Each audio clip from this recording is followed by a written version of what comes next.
Ang vlog na ito guys is highlights. Ang ipapakita ko lamang sa inyo ang mga nakita ko sa personal na dalawang celebrity, isang banda at isang pambansang kamao ng Pilipinas. Kaya enjoy watching guys! Jay Budin TV.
At nung patapos na si Miss Sing Constantino mag-perform ay hindi ko na talaga kinaya. Gumawa talaga ako ng paraan para mapansin ako ni Miss Sing Constantino guys. Watch me guys, watch me. This is the chance!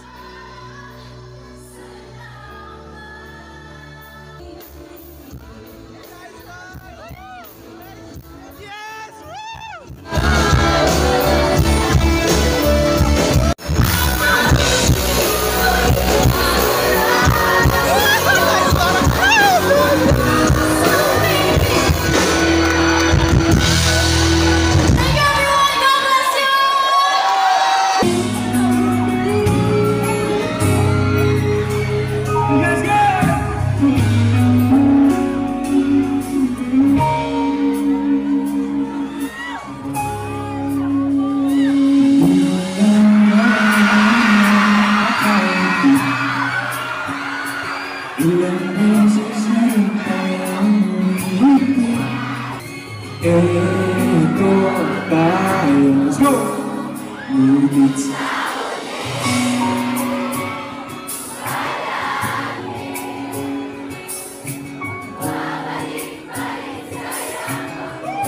Ulit-ulitin man, nais kong malaman mo, iyo ako.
Kung alam nyo lang yung smile ko hanggang likod na. The best part is lumapit pa talaga siya sa amin. Yes!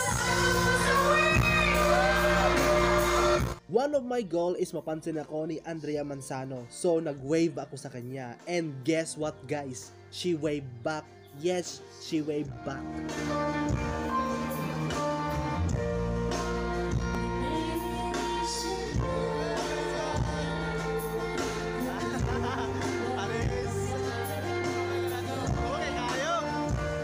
After nun, nanood muna ako sa kanya.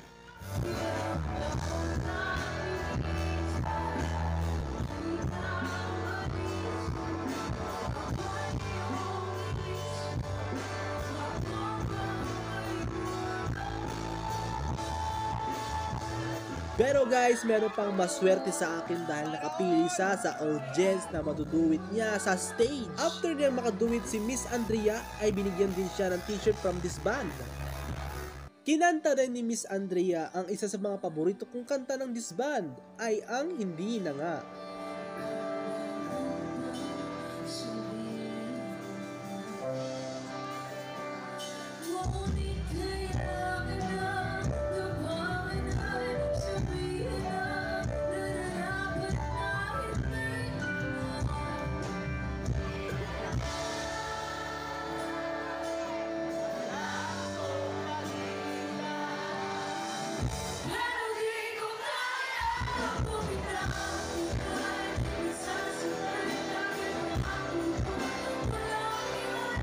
At nung papatapos na si Miss Andrea mag-perform ay nag-party-party na kaming lahat.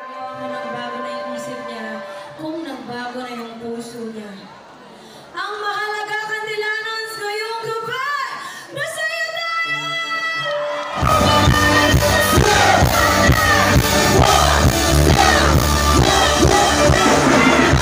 Grabe guys, ilang beses niya ako napansin at nag-smile pa siya. Bago matapos ang performance ng this band ay kumanta na sila ng last song nila at yun ang Di Na Babalik.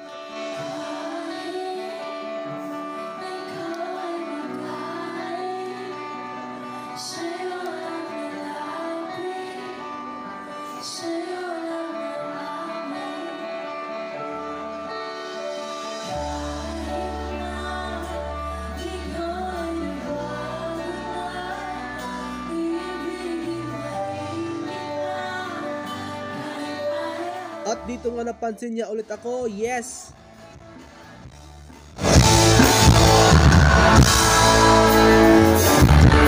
Ay dumating na rin si Manny Pacquiao guys. I repeat, Manny Pacquiao is here! Para sa'yo! Ang laban na to. Puso ko'y tumitibok guys dahil sa sobrang excited. Akalain mo na meet mo yung The Living Legend mismo sa personal. Hindi na ako makapag-antay at yung classmate ko nakatabi ko. At successful kami nakalapit sa kanya guys. Yes! Hindi ka basta-basta makakalapit guys kasi merong SWAT, bodyguard at marami pa. Nakalapit ako at wala guys. Eto na. Natatawa ako sa classmate ko guys dahil sobrang excited. Napakakulit yung picturean. Tingnan nyo guys. Tulog yarn.